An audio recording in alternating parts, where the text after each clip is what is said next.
కాళేశ్వరం ప్రాజెక్టులో 100 భాగాలు, అందులో ఒక భాగం మేడిగడ్డ. ఆ మేడిగడ్డలో ఉన్న 85 పియర్స్, 85 పియర్స్లో ఒక్క పియర్ గొంగితే కిషన్ రెడ్డి ఎన్డీఎస్ఏకి ఉత్తరం రాసిండు. అరే మీరు జల్దీ రాండి మొత్తం కూలిపోయింది, జర చూడుండ్రి అన్నాడు.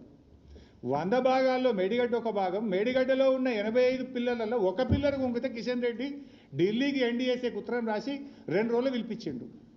మరి మొత్తం ఎస్ఎల్బీసీ కుప్పకూలింది కదా.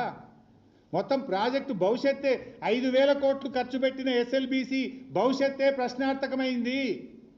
ఆ టీ బీమ్ బయటకెళ్ళది, ముంగడికి పోదు, 6 చచ్చిపోయినరు, బతుకులు ఆగమైనాయి, శవాలు కూడా బయటకు రాలేదు.